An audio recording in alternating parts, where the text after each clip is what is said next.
Alhamdulillahi Rabbil Alameen. Sallallahu wa sallam ala nabiyyina Muhammad wa ala alihi wa sahbihi wa sallam. Amma ba'd.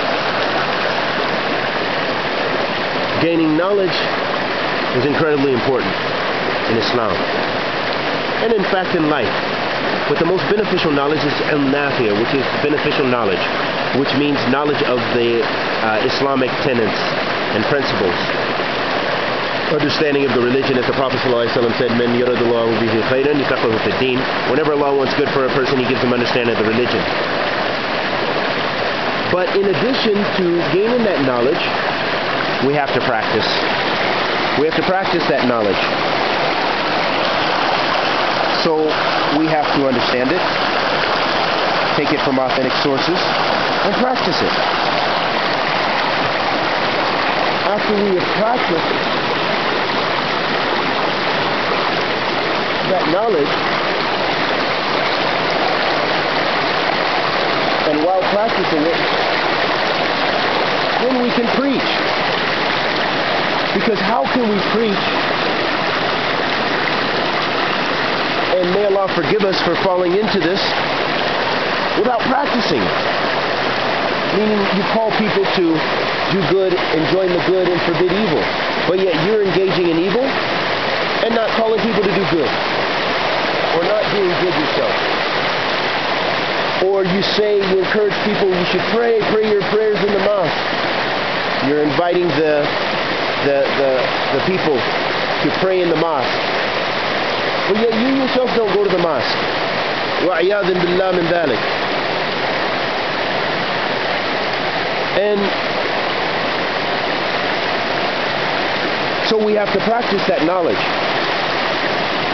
And then we call others to it.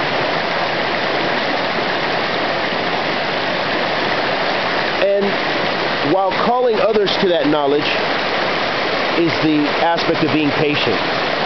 That's when patience comes through. Patience comes through all, matter of fact, patience through all of that. Patience in attaining knowledge, patience in practicing, because it's not always difficult.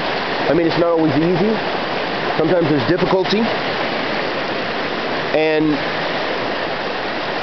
it requires patience in all aspects.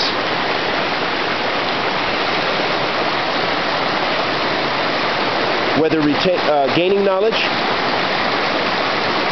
or preaching it, or practicing it. All of that requires patience. But reflecting on practicing or preaching the knowledge,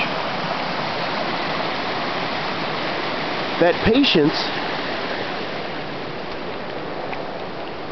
must come in a variety of ways. Patience in that people may reject you. You know, you may be calling to the truth. So that's, for one, you have to make sure you're calling to the haqq. Make sure you have those who preceded you, based on the Quran and the Sunnah and the understanding of the pious predecessors, that are where your statements come from. Your statements have an origin in the religion, not in your own desires, in innovation. And patience in that people may reject you, people may harm you, and not respect what you're trying to do, and may not listen, may not be concerned. So that takes patience. Maybe you'll do lectures and one or two people will listen. That takes patience to continue instead of just giving up. For the sake of Allah subhanahu wa ta'ala. May Allah subhanahu wa ta'ala bless us with ikhlas, with thabat. So all of those things require that we're patient. Dawah ilallah. Dawah with the harm. That's what the Anbiya, the prophets, alayhim salatu wasalam, they had the most patience. Like Prophet Ayub, alayhi salatu wasalam. They were patient through sickness, through harm from their people and rejection from their people. That's what is required of us. And I ask Allah the Almighty to bless us to be of those who are patient and practice a religion in a manner that pleases Him. وصلى الله وسلم على نبينا محمد وعلى آله وصحبه وسلم.